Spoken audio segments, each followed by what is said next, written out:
Very often when we are brought in to work with an organization around their leadership, as you know, we do leadership. We want to know the purpose of an organization, the internal core purpose and the external core purpose. Why? Because those things determine the actual corporate culture. And so when we ask, well, what is your corporate culture? Very often people are at least vague in understanding what their corporate culture is. They might hand us a brochure and say, well, this is our corporate culture. But of course, that's not your corporate culture. That's a brochure that outlines a certain set of things. Corporate culture often refers to a set of beliefs or behaviors that determine how a company or their organization, their employees and management are allowed to interact with each other and how they're allowed to interact in business. So therefore, the corporate culture is supposed to be the pervasive values and beliefs and attributes of an organization. Very often it is not that.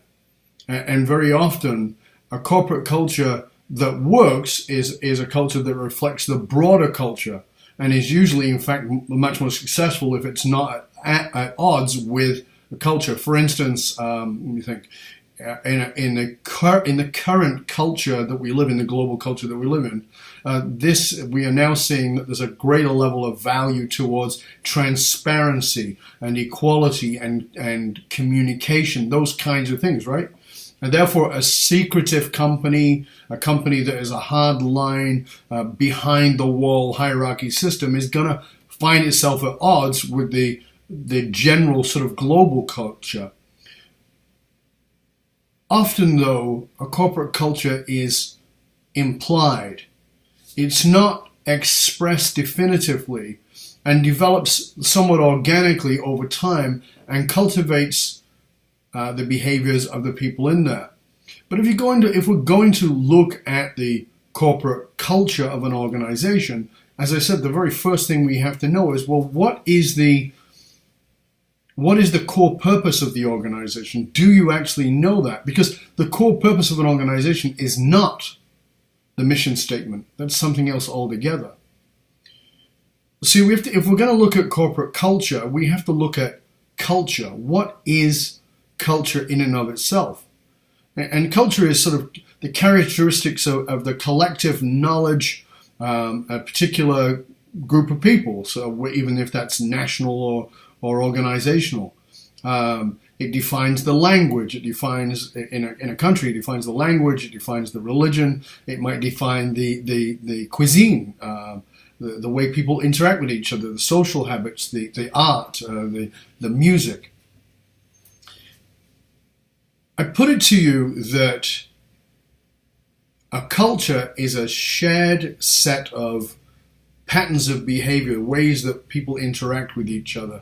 I remember when I first started to travel, and the first time I went into Asia, and to learn this thing that I could not allow to put my feet up on something because the soles of my feet facing somebody who was of that culture was an insult. It was like giving them the bird. I had no idea of that. I was in another culture. And I think if we don't define our cultures clearly, and people come in and upset the culture, whose fault is it? Have we actually defined the culture?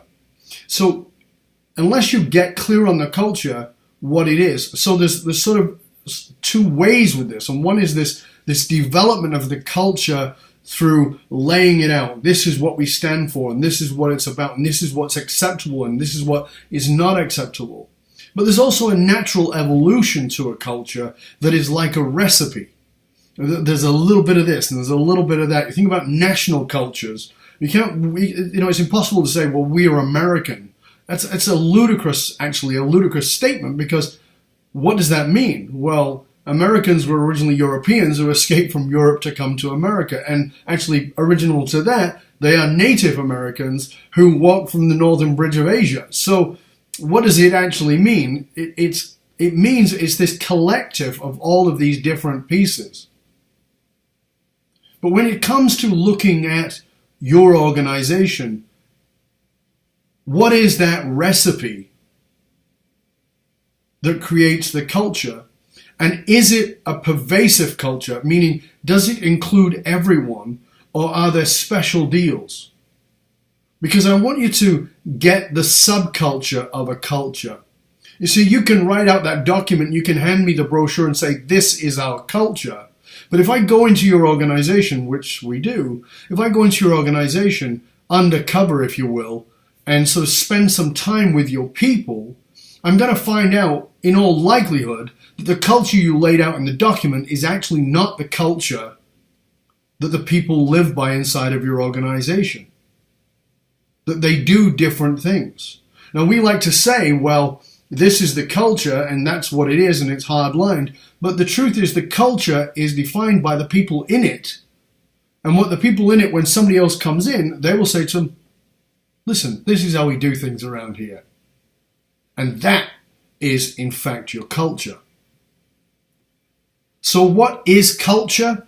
I'm going to give it to you and boil it down to the very core of what it is. Your culture is the permission you give, either directly or indirectly. You either give it overtly or covertly. So in a family business, for instance, very often culture is unspoken. You have the set of rules about how things are supposed to be done around here, but the culture is the permission of this individual to be able to do whatever they want, that they can come in when they like, they can leave when they like, they can take money out of things, they can do things, they can mess around with certain circumstances, situations. They don't have to go through the usual channels. And so what it becomes is a culture of divide. Culture is permission. So what I'm going to challenge you to look at is what is the permission you're giving, either overtly or covertly. What is the permission you're giving for the behaviors that show up? Because here's what I want you to know. The challenges you have inside of your organization at a cultural level is because at some level you are giving permission. You, as the family, as the business, as the leaders, have set it up so there's permission to do this. And permission for one is in fact permission for all. Because if you think people don't talk to each other, you're really taking some strong stuff. Culture is permission. Develop a corporate culture that is unified.